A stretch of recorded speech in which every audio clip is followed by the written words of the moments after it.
አሁን ባለው ዓለም አቀፍ የፖለቲካ መድረክ ላይ የኢራንና የአሜሪካ ፍጥጫ እንደ አንድ ተራ የውጭ ግንኙነት ቀውስ አይታይም። ይልቁንም በዓለም ትልቁ የኃይል ማዕከልና በክልሉ ተጽዕኖን ለማስፋት በምትጥር ሀገር መካከል ያለ የእይታና የዓላማ ግጭት ሆኗል። ለዚህ ፍጥጫ ዋነኛው መንስኤ ደግሞ ኢራን በክልሉ የምትከተለው የጂኦፖለቲካዊ መስፋፋትና አሜሪካ በበኩሏ በዓለም አቀፍ ስርዓት ላይ የምታደርገው የኃይል ቁጥጥር መሆኑ መረዳት የግድ ይላል። ይህ ግንኙነት በመደበኛ የፖለቲካ ውይይት ሊፈታ ያልቻለው ደግሞ ሁለቱም ወገኖች የሚጋሩ ምንም አይነት የጋራ መተማመን ስላልፈጠሩ ነው ይላል። አሁን ከመቼውም ጊዜ በላይ በመጨረሻው የሁለት ሳምንቱ የተኩስ አቁም ቀን ላይ ሆነን አሜሪካና እስራኤል ከኢራን ጋር የሚያደርጉት ጦርነት ዳግም ሊያገረሽ ዳግም በሚሳኤልና በጄቶች ሊደባደቡ የሚችሉበት እድል እያሰፋው ይገኛል የሚሉ መረጃዎችን እየተመለከትን እንገኛለን። በትላንትናው ዕለት አንድ ጉዳይን አንስተን ነበር። እሱ ጉዳያችን ደግሞ አሜሪካም በቀጣይ የኢራንን የኢኮኖሚ አቅም ለመስበር የኢራን ሻዶ ፍሊት መርከቦችን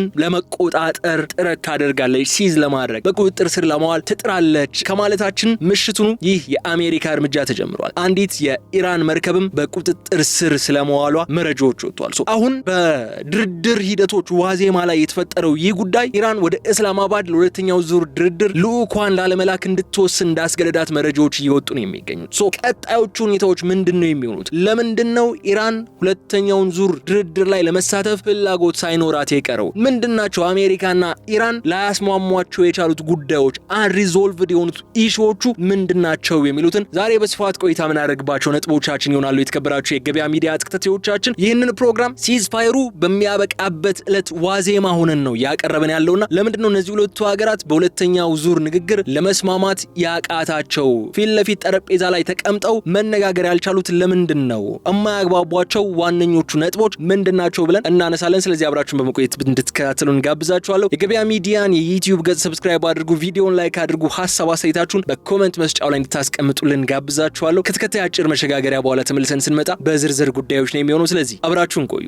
እንኳን ለጌታችን ለመድኃኒታችን ለኢየሱስ ክርስቶስ የትንሣኤ በዓል በሰላም አደረሳችሁ። በ2% ቅድመ ክፍያ በ140 ሺህ ብር ብቻ የቤት ባለቤት ይሁኑ የሚላችሁ ጊፍት ሪል ስቴት በዓልን ምክንያት በማድረግ በታላቅ ቅናሽ በመሃል አዲስ አበባ በለገሃር በቦሌ አትላስ በተክለ ሃይማኖት በ22 በሲኤምሲ እንዲሁም በአያት ለአጭር ጊዜ የሚቆይ የሽያጭ መርሃ ግብር ላይ የመኖሪያ አፓርትመንቶችና የንግድ ሱቆችን 18 ካሬ ጀምሮ የቤት ባለቤት የሚሆኑበት እንዲሁም 45% የባንክ ብድር አመቻችቶላችኋል። ታዲያ ምን ይጠብቃሉ? አሁኑኑ የቤት ባለቤት ይሆኑ። ለበለጠ መረጃ በ0963 99 93 33 ላይ ይደውሉልን። ጊፍት ሪል ስቴት ማህበረሰብን እንገነባለን። መኖር በጊፍት መንደር። የኢራንና የአሜሪካ ግንኙነት መሰረታዊ ችግር ተብለው የሚነሱት በተደጋጋሚ የኒውክሌር ቴክኖሎጂ እንዲሁም የኢኮኖሚ ማዕቀቦች ናቸው። ግን እነሱ ብቻ አይደሉም። እነዚህ ጉዳዮች የችግሩ ምልክቶች እንጂ ምንጮቹ አይደሉም ይላል ፈርስት ፖስት ይዞት የወጣው አንድ የትንታኔ ጽሑፍ። የአሜሪካ የውጭ ፖሊሲ በዋናነት የሚያተኩረው የነበረውን የኃይል ሚዛን በመጠበቅና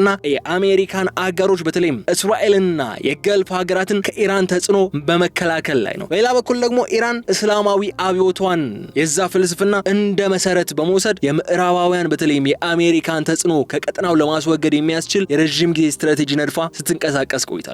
ይህ የሁለቱ ወገኖች ተቃራኒ የሆነው ዓላማ ነው። ዲፕሎማሲያዊ ጥረቶችን ደግሞ ሙሉ በሙሉ ወደ ውድቀት እንዲያመሩ እየገፋቸው ይገኛል። በዚህ የፍጥጫ ሂደት ውስጥ ደግሞ አሜሪካ የምትመለከተው ኢራን እንደ አንድ የክልል ስጋት ሳይሆን የራሷን የደህንነት መዋቅር ሊያፈርስ የሚችል ጠላት አድርጋ ነው። ኢራንም በተመሳሳይ መልኩ አሜሪካን እንደ ሀገሪቱ ሉዓላዊነትና የውስጥ መረጋጋት ዋና ስጋት አድርጋ ትቆጥራለች። ይህ ጥልቅ የሆነ በሁለቱ ወገን ያለው የጥርጣሬ መንፈስ በማንኛውም የሰላም ንግግር ላይ እንደ ጥላ እያጠላ መሆኑን በርካቶች ይስማሙበታል። ማንኛውም የድርድር ሂደት ሲጀመር ሁለቱም ወገን ያለው መነሻ ነጥብ ለድርድር የመቅረብ ሳይሆን የራሱን አቋም በማሳየት ሌላውን ወገን የመፈተን ጉዳይ ነው። ስለዚህም ነው ለአስርተ ዓመታት የተደረጉ በርካታ የኒውክሌር ድርድሮች፣ የተኩስ አቁም ስምምነቶችና ሌሎች የዲፕሎማሲ እንቅስቃሴዎች ውጤት አልባ ሲሆኑ በተደጋጋሚ እንድንመለከት የተገደድ ነው። የሁለቱ ሀገራት ግንኙነት እየተበላሸ በሄደ ቁጥር ደግሞ የዓለም የኃይል አቅርቦት ሰንሰለትና የጂኦፖለቲካዊ መረጋጋት አደጋ ላይ ይወድቃል። በሆርሙዝ የባህር መስመር ላይ የሚታየው ውጥረት በቀጥታ ከሁለቱ ወገኖች የፖለቲካ ፍላጎት ጋር የተያያዘ ነው። ኢራን ይህንን የባህር በር እንደ ወታደራዊና የኢኮኖሚ ካርድ ትጠቀመዋለች። አሜሪካ ደግሞ ነፃ የመርከብ ጉዞ ጉዞን ለማረጋገጥ የሚል ሰበብ በመጠቀም በክልሉ ያላትን የባህር ኃይል እንድታጠናክር እድል አድርጋ ትወስዷለች። ይህ ማለት ግጭቱ በአንድ የድርድር ጠረጴዛ ላይ የሚወሰን ሳይሆን በምድር ላይ በባህር ላይና በዲፕሎማሲያዊ መድረኮች ላይ በተመሳሳይ ጊዜ የሚካሄድ የኃይል ሽኩቻ ነው። በዛሬው የልዩ ጥንቅር ፕሮግራማችን ይህንን አጠቃላይ ውጥረት እንዴት ኢኮኖሚያዊ፣ ወታደራዊ ቴክኖሎጂና የፕሮክሲ ወይም የውክልና ጦርነቶች አጠቃሎ እንደመጣና የኢራንና የአሜሪካ ግንኙነት በአሁኑ ወቅት የደረሰበት ደረጃ ከዚህ በፊት ከነበሩት ጊዜያት ሁሉ የተለየ መሆኑን የሚያሳዩ ጉዳዮችን በስፋት ለመመልከት የመረጥ ነው። አሁን ያሉት የኃይል ሚዛኖች ተቀይረዋል። የኢራን የኒውክሌር አቅም ከፍ ስለማለቱ ይነገራል። አሜሪካም በውስጥ ፖለቲካዋ ምክንያት በኢራን ላይ የምታሳየው አቋም በየጊዜው እየተለዋወጠ ነው ያለው። እስራኤል በበኩሏ በቤንያሚን ኔታንያሁ አማካይነት ባስተላለፈችው አንድ መልእክት እስራኤል ባለፉት 15 ወራት በኢራን ወታደራዊ እርምጃን ባትወስድ ኖሮ ኢራን ወደ ኒውክሌር ኃይል ባለቤትነት የምታደርገው ጉዞ አንድ እርምጃ ከፍ ይል ነበር የሚል ሐሳብን አጋርቷል። እነዚህ ጉዳዮች የነዚህን 2 እና 3 ሀገራት ግንኙነት ከሁሉም ጊዜ ወይም ከበፊቱ ከነበሩት ጊዜያት ሁሉ አሁን ወደ ተለየና እጅግ ውስብስብ ወደሆነ ምዕራፍ እንደደረሱ ያሳየናል። በዚህ አስገራሚ የጂኦፖለቲካ ጨዋታ ውስጥ ደግሞ ሁሉም ወገኖች የራሳቸውን ህልውና ለመጠበቅ ሲሉ ለዓለም አቀፍ ሰላም ትልቅ ስጋት የሆነውን አደገኛውን የፍጥጫ መስመር እየገነቡ ነው ያሉት። እሱን በስፋት እንመለከታለን ዛሬ። በተለይ ደግሞ የጄሲፒኦኤ ወይም በሰፊው የሚታወቀው የኢራን የኒውክሌር ስምምነት መፍረስ በአሜሪካና በኢራን ግንኙነት ታሪክ ውስጥ ትልቁ ተርኒንግ ፖይንት ነው። ይህ ስምምነት በቀላሉ የሚታይ ዲፕሎማሲ ሰነድ ብቻ አልነበረም። ይልቁንም የሁለቱን ሀገራት የኃይል ሚዛን የሚወስንና የክልሉን የኒውክሌር ውድድር በመጠኑም ቢሆን ተቆጣጥሮ የቆየ የደህንነት ማዕቀፍ ነበር ያ ስምምነት። ዛሬ የምንገኝበት እውነታ ግን ያ ስምምነት በመፍረሱ ምክንያት ኢራን ከነበረችበት በክትትል ስር ያለ እንቅስቃሴ ወደ የኒውክሌር አቅም ደረሰች ሀገር መሆንን ተሸጋግራለች። ይህ ትልቅ ለውጥ ደግሞ ለአሜሪካ የውጭ ፖሊሲ ትልቅ ውድቀት ነው። ለኢራን ደግሞ በኒውክሌር ቴክኖሎጂ የታጀበ አዲስ የዲፕሎማሲ ካርድ እንዲኖራት አድርጓል። ስምምነቱ ሲፈርስ የተፈጠረው ክፍተት ስንመለከተው መሰረታዊው ችግር የቴክኒክ መረጃዎች መዛባት ሳይሆን ሁለቱ ወገኖች ስምምነቱን የተመለከቱበት ፍጹም የተራራቀ የሆነው መንገድ ነው። አሜሪካ ስምምነቱን የምትመለከተው የኢራንን ክልላዊ ተጽዕኖ እንዲሁም ወታደራዊ አቅም የሚገድብ መሳሪያ አድርጋ ነው። ኢራን በበኩሏ ስምምነቱን የምትመለከተው በምዕራባውያን የተጣለባትን የኢኮኖሚ ማዕቀብ ለማንሳትና ለተወሰነ ጊዜ የራሷን የኒውክሌር ልማት መርሃ ግብር ለማቆም የምትጠቀምበት የጊዜ መግዣ መሳሪያ አድርጋ ነበር። ስለዚህ ነው ስምምነቱ ሲፈርስ የተፈጠረው ክፍተት የቴክኒካዊ ደህንነት ማጣት ብቻ ሳይሆን ሙሉ በሙሉ መተማመን ማጣት ነው ያመጣው። ዛሬ ኢራን የዩራኒየም ማበልጸግ አቅሟን ወደ 60% ከዚያ በላይ ማድረሷ እንደ ድሮው ጊዜ ኒውክሌር መሳሪያ ለመስራት የሚያስፈልገውን ጊዜ ወይም ብሬክአውት ታይም በጣም እንዳሳጠረችው ያሳያል። ይህ ማለት ደግሞ ለአሜሪካ ለእስራኤልም ሆነ በዙሪያዋ በኢራን ዙሪያ ላሉ ሀገራት ትልቅ የስጋት ደወል ነው የሆነው። ያ ስምምነት የለም ማለት ፈርሷል ማለት ደግሞ በኢራንና በምዕራቡ ዓለም መካከል የነበረው የመጨረሻ ዲፕሎማሲያዊ ድልድይ ተሰብሯል ማለት ነው።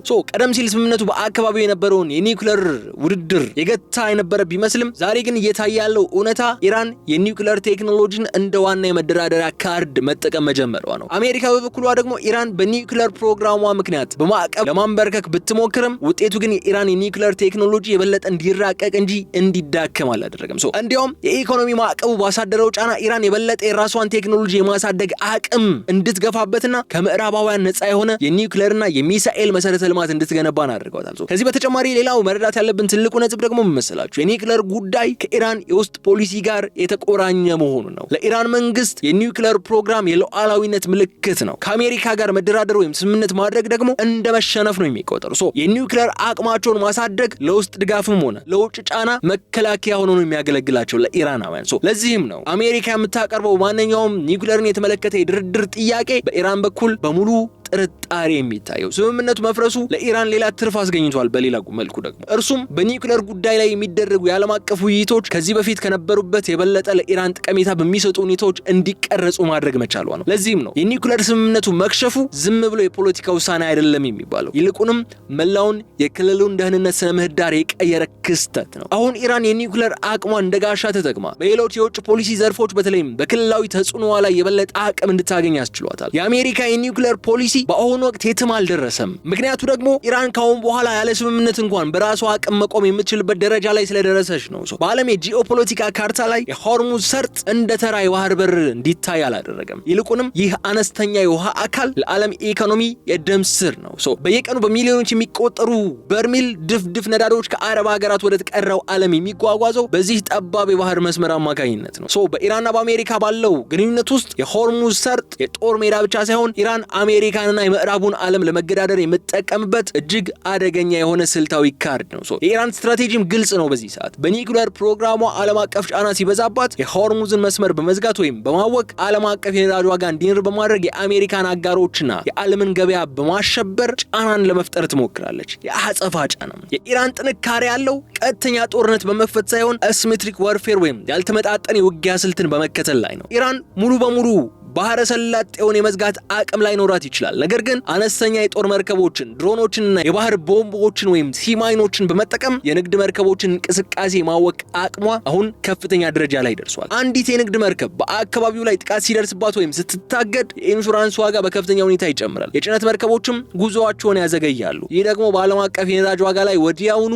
የዋጋ ንረት እንዲከተል ያደርጋል። ኢራን የምትፈልገው ይህንን ኢኮኖሚያዊ ትርምስ መፍጠር ደግሞ ዓለም አቀፉ ማህበረሰብ ከአሜሪካ ጋር ተባብሮ ከሚያደርገው ጫና ይልቅ የኢራን ፍላጎት የሚያሟላ ስምምነት እንዲደረስ ለማስገደድ ይጥራል ማለት ነው። በአንጻሩ ግን የአሜሪካ የባህር ኃይል የሆርሙዝን ደህንነት የመጠበቅ ኃላፊነት ተጥሎበታል። ይህ ለአሜሪካ እጅግ አድካሚና ውድ ወታደራዊ ተግባር ነው። አሜሪካ በየጊዜው በባህረ ሰላጤው አካባቢ ጦርነት እንዳይነሳና የንግድ መርከቦች ደህንነት እንዲጠበቅ ከፍተኛ ወታደራዊ ሀብት ማፍሰስ አለባት ማለት ነው። የኢራን ስልት ደግሞ ይህንን የአሜሪካን የመከላከል አቅም በማዳከም ላይ ነው የሚያጠነጥነው።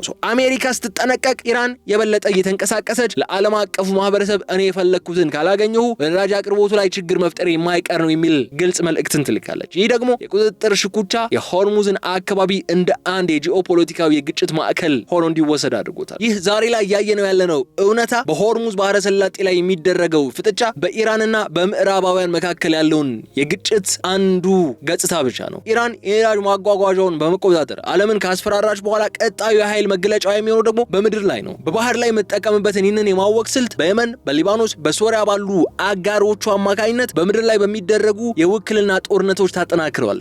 የሆርሙዝ መቆጣጠሪያ ለኢራን የውጭ ፖሊሲ የውጊያ ባህር ላይ አቅም ከሆነ በየብስ ላይ ወይም በምድር ላይ ያለው የኢራን ተጽዕኖ ደግሞ የፖለቲካ አቅም ይሆናል ማለት ነው። የሆርሙዝ ጉዳይ መፍትሄ ሊያገኝ ያልቻለውም በዚህ አንድ ቀላል ምክንያት ነው። እሱም አሜሪካ የባህር ላይ ደህንነትን እንደ ዓለም አቀፍ መብት ስትመለከተው፣ ኢራን ግን እንደ ሉዓላዊ የፖለቲካ መሳሪያ ስለምትመለከት ነው። እስከዚያው ድረስ የባህረ ሰላጤው ውጥረት እንደዚሁ ቀጥሎ የዓለም የኃይል አቅርቦት ሰንሰለት ሁልጊዜም የኢራንና የአሜሪካ ፍጥጫ ታጋጅ ሆኖ ይቀጥላል ማለት ነው። እነዚህ ሁለቱ ሀገራት ዘላቂ በሆነ መንገድ ለመስማማት እስካልቻሉ ድረስ ማለት ነው። አሜሪካና ኢራን በእነሱ መካከል ያለው ትልቁ የኃይል ፍጥጫ በዋናነት የሚካሄደው ኢራን በክልሉ ባሏት የፕሮክሲ ኃይሎች መረብ አማካኝነት ነው። ኢራን ይህንን መረብ የገነባችው እንደ አንድ ስልታዊ ጋሻና ኦፌንሲቭ ወይም አጥቂ መሳሪያ አድርጋ ነው። ኢራን በቀጥታ ከአሜሪካ ጋር ጦርነት ከመግባት ይልቅ በሊባኖስ፣ በየመን፣ በኢራቅና በሶሪያ ባሉ የታጠቁ ቡድኖቿ አማካኝነት የአሜሪካን ፍላጎት የእስራኤልን ጥቅም በየዕለቱ ትፈታተናለች። ይህ የኢራን ፎርዋርድ ዲፌንስ ወይም ወደፊት የተዘረጋው የመከላከያ ኃይል ደግሞ የአሜሪካና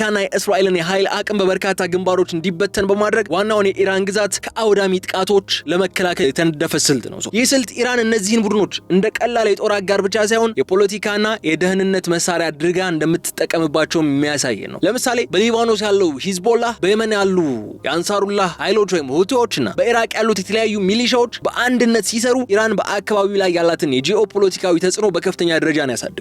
አሜሪካ በእነዚህ ሀገራት ላይ ያላትን የፖለቲካና ወታደራዊ አሻራ ለመጠበቅ ስትሞክር ደግሞ እነዚህ ቡድኖች በተዘዋዋሪ መንገድ የአሜሪካን ፖሊሲ ለማደናቀፍ፣ አጋሮቿን ለማስፈራራትና አሜሪካን በየጊዜው በችግር ውስጥ እንድትጠመድ ለማድረግ ይንቀሳቀሳሉ። ፊት ለፊት ተዋግተው ከአሜሪካ ጋር ውጊያን መቅጠም ባይችሉም እንኳን አሜሪካን የመረበሽና የመፈተን ስራዎችን በተለያዩ መንገዶች ያካሂዳሉ። ይህ በአሜሪካ ላይ የሚደርሰው death by 1000 cuts የተባለው ስልት ነው። አሜሪካ አንዱን ቡድን ስትመታ ሌላው ይነሳል። ይህም አሜሪካ በአንድ ወጥ የሆነ ውጊያ መስክ ውስጥ እንዳትኖር ያደርጋታል። ተቀያሪ የሆኑ ሁኔታዎች እንዲያጋጥሟት ያደርጋል። ከዚህ በተጨማሪ በተጨማሪ ደግሞ የዚህ የፕሮክሲ መረብ መኖር አሜሪካን ትልቅ የስትራቴጂክ ማነቆ ውስጥ እንድትገባ ሊያደርጋት ይችላል። አሜሪካ እነዚህን ቡድኖች በቀጥታ ለማጥቃት ብትሞክር እንኳን በአካባቢው ትልቅ ቀውስ ሊቀሰቀስና የጦርነቱ ነበልባል ደግሞ ወደ ኢራን ሊዛመት ይችላል። በሌላ በኩል ደግሞ ዝም ብላ ብትመለከት እነዚህ ቡድኖች በአሜሪካ አጋሮች ላይ በተለይም በእስራኤልና በገልፍ ሀገራት ላይ ሊሰነዝሩት የሚችሉትን ጥቃት የክልሉን ደህንነት ስጋት ውስጥ ይጥለዋል። አሜሪካ ሁሌም በዲፕሎማሲና በወታደራዊ ምላሽ መሃል የምትዋዥቅበት ሁኔታን ነው ኢራን በዚህ ሰዓት የፈጠረችው።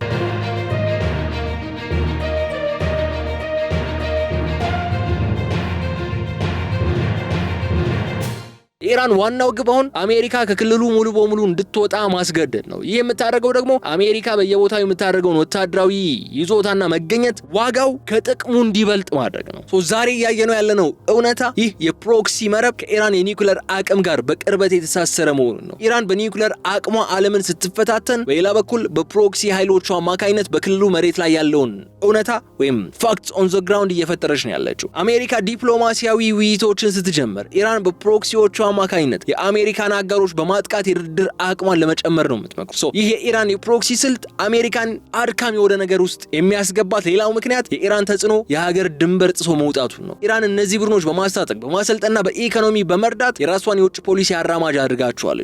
አሜሪካ በኢራን ላይ የምታደርገው ማዕቀብ የኢራን ኢኮኖሚ ሊጎዳ ቢችልም እንኳን እነዚህ የፕሮክሲ ቡድኖች ግን ሙሉ ለሙሉ ለማቆም አልቻለም። ይህ ማለት ኢራን ስትራቴጂ ከአሜሪካ ማዕቀቦች ለመትረፍ የሚያስችል ጠንካራ መረብ አለው ማለት ነው። በአሜሪካና በኢራን መካከል የሚታየው የዲፕሎማሲያዊ መራራቅና የፖሊሲ አለመጣጣም በውጫዊው የጂኦፖለቲካዊ ግጭቶች ብቻ የሚመራ ብቻ አይደለም። በሁለቱ ሀገራት ዋና ከተሞች የሚካሄደው የውስጥ የፖለቲካ ትግልም የታገተ ነው። ብዙ ጊዜ በውጭ ጉዳይ ሁኔታዎች ላይ እንደምንመለከተው መንግስታት ከሀገራቸው ድንበር ውጭ የሚያደርጉትን እንቅስቃሴ በቅድሚያ በራሳቸው የፖለቲካ መድረክ ላይ ምን አይነት ተቀባይነት ይኖረዋል የሚለው ጉዳይ ነው። ዛሬ የምናየው እውነታ በዋሽንግተንም ሆነ በቴህራን ያሉ መሪዎች ከኢራን አሜሪካ ግንኙነት ጋር በተያያዘ የወሰዷቸውን እርምጃዎች የሀገር ውስጥ የፖለቲካ ስልጣናቸው ለማጽናት ወይም ለማዳከም የሚያገለግሉ ዋና መሳሪያዎች መሆናቸውን መዘንጋት የለብንም። ይህ ማለት ምን መሰላችሁ? ዲፕሎማሲው ለሁለቱ ወገኖች ችግር መፍቻ ሳይሆን የፖለቲካ መግለጫ መድረክ ነው። በቴህራን በኩል ስንመለከት ከኢራን መንግስት በተለይም ከጠንካራ አቋም አራማጆች ወይም ሃርድ ላይነርስ አንጻር ከአሜሪካ ጋር የሚደረግ ማንኛውም አይነት መግባባት ወይም ድርድር እንደ ሀገራዊ ውርደት ወይም አብዮቱ መርሆችን መሸጥ ተደርጎ ይወሰዳል። የኢራን ፖለቲካ ስርዓት ህልውና የተመሰረተው በአሜሪካ ላይ ባለው ጽኑ ጥላቻ ነው እና ይህ ጥላቻ ደግሞ ለውስጥ ተቃውሞዎች ማፈኛ ወይም የህዝብ ትኩረት መከፋፈያ ሆኖ ያገለግላል። ኢኮኖሚው ሲዳከም፣ የኑሮ ውድነት ሲባባስና ህዝባዊ እርካታን ሲጠፋ የኢራን መንግስት ይህንን ውድቀት በሙሉ በአሜሪካ ላይ በማላከክ የሀገር ውስጥ ትኩረትን ወደ ውጭ ጠላት ለመቀየር ይሞክራል። ለዚህም ነው ከአሜሪካ ጋር ያለው ውጥረት መቀጠሉ ለኢራን መንግስት የፖለቲካ ህልውና እንደ ዋስትና ሆኖ ይወሰዳል የሚባለው። በሌላ በኩል ደግሞ ዋሽንግተንን ስንመለከት የኢራን ፖሊሲ ለረጅም ጊዜ የአሜሪካ የቤት ውስጥ የፖለቲካ መጫወቻ ሆኖ ዘልቋል። በአሜሪካ የፖለቲካ ስርዓት ውስጥ በተለይም በዲሞክራቶችና በሪፐብሊካኖች መካከል ያለው የፖለቲካ መራራቅ በኢራን ላይ በሚወሰደው አቋም ላይ በግልጽ ይንጸባረቃል። አንድ አስተዳደር ከኢራን ጋር ለመደራደር ቢሞክር ሌላኛው ወገን ይህንን እንደ ድክመት በመቁጠር በምርጫ ወቅት በፖለቲካዊ ትርፍነት ይጠቀምበታል። የኒውክሌር ስምምነቱ መፍረስ ለአብነት የሚጠቀሰው ትልቅ ትምህርት ነው። የትራምፕ አስተዳደር ስልጣን ሲመጣ የቀድሞውን አስተዳደር የውጭ ፖሊሲን በመሻር በኢራን ላይ ከፍተኛ ጫናን ለመፍጠር ጥሯል። ይህ የፖሊሲ ዥዋዥዌ እንቅስቃሴ ደግሞ ኢራንን ለረጅም ጊዜ የሚቆይና አስተማማኝ የሆነ ስምምነት ለመፈረም እንዳትተማመን ያደርጋታል። አንዱ መንግስት መጥቶ አንዱ ፕሬዚዳንት መጥቶ የፈረመው ሌላኛው ፕሬዚዳንት የሚሽረው ከሆነ ስምምነት ማድረግ መፈራረም ያን ያክል ጥቅም አይኖረውም የሚል እምነት እንድታደርግ ያደርጋታል። አሜሪካ በውስጥ ፖለቲካዋ በተከፋፈለችና በተቀያየረች ቁጥር በኢራን ጉዳይ ላይ ያላት አቋምም በዚያው ልክ እየተቀያየረ ይሄዳል ማለት ነው። ከዚህ በተጨማሪ በሁለቱም ሀገራት ያለው የፖለቲካ ተጽዕኖ ፈጣሪ ቡድኖች ወይም ኢንትረስት ግሩፖች ሚናም እጅግ ከፍተኛ ነው። በአሜሪካ እስራኤልን የሚደግፉ ሎቢስቶችና ሌሎች የውጭ ፖሊሲ ተጽዕኖ ፈጣሪዎች ከኢራን ጋር የሚደረግ ስምምነት የክልሉን ደህንነት ይጎዳል የሚል አቋምን ይይዛሉ። በኢራን በኩል ደግሞ የኢራን አብዮታዊ ዘብ አባላት እንዲሁም ሌሎች ወታደራዊ ተቋማት ከማዕቀብ ነፃ የሆነ የኢኮኖሚ መዋቅርን በመቆጣጠር ከምዕራባውያን ጋር የሚደረግ ማንኛውም ግንኙነት የራሳቸውን የኢኮኖሚ ጥቅም እንደሚነካ በማመን ይቃወሙታል። ስለዚህ ሁለቱም መንግስታት በአንድ በኩል ለዲፕሎማሲ ክፍት እንደሆኑ በይፋ ቢናገሩም በሌላ በኩል ግን በሀገር ውስጥ ባለው የፖለቲካ መረብ ተጠልፈው ነው ያሉ። ይህ ደግሞ በድርድር ጠረጴዛ ላይ እንዳይግባቡ የራሱ የሆነ ተጽዕኖን ያደርጋል ማለት ነው። ይሄ ውስጥ ፖለቲካ ትግል ነው አሜሪካና ኢራንን የተቆለፈ የፖለቲካ ሁኔታ ውስጥ እንዲገቡ ያደርጋቸው። የውጭ ፖሊሲያቸው የሀገር ውስጥ የፖለቲካ ፍላጎቶቻቸው ታጋች ሆነዋል። ምንም እንኳን በሁለቱ ሀገራት መካከል ሰላም ቢኖርም እንኳን ለሁለቱም እንደሚጠቅም ቢታወቅም እንኳን የፖለቲካ ዋጋው ግን ከሚገኘው ጥቅም በላይ ሆኖ እስከተገኘ ድረስ ይህ የፍጥጫና የግጭት ዑደት ለመቀጠሉ የሚያጠራጥር አይደለም። በአሜሪካና በኢራን መካከል የሚደረጉ ዲፕሎማሲያዊ ንግግሮችና የተኩስ አቁም ጥረቶች እየከሸፉ የሚሄዱበት ዋነኛው ምክንያት ዲፕሎማሲው ለሁለቱ ወገኖች የችግር መፍቻ መሳሪያ ሳይሆን የጊዜ መግዣና የፖለቲካ መድረክ ብቻ መሆኑን ነው የሚያሳየን። ይህ የተኩስ አቁም ፓራዶክስ ደግሞ በተደጋጋሚ እንደምናየው ንግግሮች እየተካሄዱ ባሉበት ጊዜ እንኳን በመሬት ላይ ያለው ውጥረት የሚባባስበትን አስገራሚ ሁኔታ ነው የሚገልጽልን። ሁለቱ ወገኖች በድርድር ጠረጴዛ ላይ ተቀምጠው የሰላም ንግግር እያደረጉ ከጠረጴዛ ውጭ ግን የራሳቸውን ስልታዊ አቋም ለማጠናከር ወታደራዊና ኢኮኖሚያዊ እንቅስቃሴዎችን ሲያደርጉ ይስተዋላሉ። ይህ ተቃርኖ ነው ዲፕሎማሲውን የከሸፈ እንዲሆን የሚያደርገው። ምክንያቱ ደግሞ መሰላችሁ ንግግሩ የታለመው ግጭቱን ለመፍታት ሳይሆን ግጭቱን ለማስተዳደር ወይም ሌላውን ወገን ለመፈተን ነው። ክራይሲሱን ማኔጅ ለማድረግ እንጂ ለመፍታት አይደለም። አሁን ፍላጎቶች እያየን ያለ ነው። ዋነኛው ችግሩን መሰላችሁ የዜሮ ሳም ጌም ወይም አንዱን ወገን የሚያገኘው ጥቅም ለሌላው ወገን ሽንፈት ተደርጎ የሚወሰድበት ሁኔታ መፈጠሩ ነው። አሜሪካ የምትፈልገው የኢራንን ክልላዊ ተጽዕኖ ማዳከምና የኒውክሌር አቅሟን ሙሉ በሙሉ መቆጣጠር ነው። ኢራን ደግሞ የምትፈልገው በክልሉ ያላትን አቅም ለቨሬጅ አስጠብቃ ማዕቀቦቹ እንዲነሱላት ነው። በዚህ መካከለኛ ነጥብ ላይ መገናኘት እስካልተቻለ ድረስ ማንኛውም የዲፕሎማሲ ጥረት እንደ ተራ ጊዜ መግዣ ሆኖ ነው የሚቆጠሩ። ለኢራን ድርድር ማለት ኢኮኖሚያዊ ፎይታን ለማግኘትና ዓለም አቀፋዊ ጫናን ለማርገብ የሚያስችል ስልት ሲሆን ለአሜሪካ ደግሞ ድርድር ማለት የኢራንን ወታደራዊ እንቅስቃሴ ለመግታትና አጋሮቿን ለማረጋጋት የሚረዳ ዘዴ ነው። ስለዚህ ሁለቱም ወገኖች ለሰላም ሳይሆን ለራሳቸው ስትራቴጂክ ጥቅም ሲሉ ብቻ ወደ ጠረጴዛ እስከቀረቡ ድረስ ዘላቂ ሰላማዊ መፍትሄ የሚያመጣ ስምምነት ይፈራረማሉ ብሎ መጠበቅ የማይታሰብ ይሆናል ማለት ነው። ከዚህ በላይ ግን የዲፕሎማሲ ውድቀት ሌላው ምክንያት የጋራ መተማመንን ማጣት ነው። አሜሪካና በኢራን ግንኙነት ውስጥ ቃል ኪዳን የሚባል ነገር የለም። ምክንያቱ ደግሞ መስላችሁ የሁለቱ ሀገራት ታሪክ የተሞላው በተበላሹና በፈረሱ ስምምነቶች ላይ ነው። የኒውክሌር ስምምነቱ መፍረስ ለዚህ ጥሩ ማሳያ ነው። ኢራን አሜሪካ የገባችውን ቃል እንደማትጠብቅ ነው የምታምነው። አሜሪካም ኢራን በድርድሩ ወቅትም ቢሆን በድብቅ የራሷን የኒውክሌርና የፕሮክሲ ኃይሎቿን ማደራጀት እንደምትቀጥል ነው የምትጠረጥረው። ይህ ትልቅ የጥርጣሬ መንፈስ ማንኛውም የተኩስ አቁም ስምምነት በተፈረመ በደቂቃዎች ውስጥ እንዲጣስ እድል እንዲኖረው ያደርገዋል። ንግግሮች እየተካሄዱ ያሉ እንኳን ሁለቱም ወገኖች በሌላው ላይ የሳይበር ጥቃት፣ የባህር ላይ አፈና ወይም የፕሮክሲ ቡድኖች ጥቃት ሲያስተባብሩ ነው የሚውሉት። ይህ ድርጊት ደግሞ ዲፕሎማሲያዊ ንግግሮችን ከንቱ እንዲሆኑ እያደረጋችሁ ነው የሚገኘው። እንዲያውም ብዙ ጊዜ የምናየው እውነታ እኮ ድርድሩ በተጀመረ ቁጥር ጥቃቶች ሲባባሱ ነው። ለምን? ምክንያቱ አዲስ ጥቃት መፈጸም በድርድር ጠረጴዛ ላይ የኃይል ሚዛኑን ለማስተካከል እንደ ዋና መሳሪያነት ስለሚወሰድ ነው። አንዱ ወገን በድርድሩ ላይ ጫና ለመፍጠር በክልሉ ያለውን የጸጥታ ሁኔታ ያናጋል። ይህ ደግሞ ሌላውን ወገን ምላሽ እንዲሰጥ ይገፋፋል። የተኩስ አቁም ንግግሮቹ የሰላም መንገድ አይደለም እያሳዩ ነው ያሉት። ግጭቱ ወደ ሌላ አቅጣጫ የሚቀየርበት ወይም የሚባባስበት የፕሮፓጋንዳ መድረክ ሆኖ እንዲቀጥል ነው እያደረጉ ያሉ። የሁለቱ ሀገራት መሪዎች ለህዝባቸው የራሳቸውን ጽናት ለማሳየት ሲሉ የድርድሩን ውድቀት እንኳን እንደ ድል ነው እየቆጠሩት የሚገኙ። ስለዚህ ዲፕሎማሲው ሁልጊዜ የሚከሽፈው የፖለቲካ ፍላጎቶች ከሰላም ፍላጎቶች ይበልጥ ሚዛን ስለሚደፉ ነው። ይህ የሁለቱ ሀገራት ግንኙነት ደግሞ በአሁኑ ወቅት የገባበት ምንም አይነት ስምምነት የሌለበት ነገር ግን ሙሉ ጦርነትም የማይከፈትበት አይነት ሁኔታ ወደፊትም እንደ ዋነኛ የደህንነት መተዳደሪያ ሆኖ እንዲቀጥል እድል ይከፍትለታል። ይህ ማለት ምን መሰላችሁ? አሜሪካና ኢራን በየጊዜው በሚቀሰቀሱ ቀውሶች፣ በማያባሩ የሳይበር ጥቃቶችና በክልል ውስጥ በሚደረጉ የፕሮክሲ ኃይሎች ግጭቶች የታጀቡ የቀዝቃዛ ጦርነት ወይም የሃይብሪድ ዋር ሁኔታ ውስጥ ለረጅም ጊዜ እንዲቆዩ ሊያስገድዱ ይችላሉ። ወደፊት የሚከሰቱ ሁኔታዎች ምን ይሆኑ ይችላሉ ብለን እናንሳና ልዩ ጥንቅራችንን እንቋጨው። ወደፊት ሊፈጠር የሚችለው አደገኛው ስጋት ምን መሰላችሁ? ሚስ ካልኩሌሽን ነው። ሁለቱም ወገኖች በዚህ ሰዓት እያየነው እንዳለው ሆነ ብለው ወደ ሙሉ ጦርነት መግባት እንደማይፈልጉ በአንድም ሆነ በሌላ መንገድ ግልጽ እያደረጉ ነው ያሉት። ነገር ግን በአንድ የፕሮክሲ ግጭት ወይም በባህር ላይ የሚደረግ የደህንነት ጥሰት እንደ ትላንቱ አይነት መርከብን የመቆጣጠር ሂደት ማለት ነው የአንዱ ወገን እርምጃ ሌላው ወገን ለቀጥታ ወታደራዊ ምላሽ ሊያስገድደው ይችላል። ይህ ምላሽ ደግሞ በአጋጣሚ ወደ ትልቅ ወታደራዊ ግጭት ሊያመራ ይችላል። አሜሪካ በክልሉ ያላትን ወታደራዊ መገኘት በከፍተኛ ጥንቃቄ ነው የምትቀጥለው። ኢራን ደግሞ የኒውክሌር አቅሟን እንደ ዋነኛ የስትራቴጂክ መከላከያ ጋሻ አድርጋ መገንባቷን መቀጠለው አይቀርም።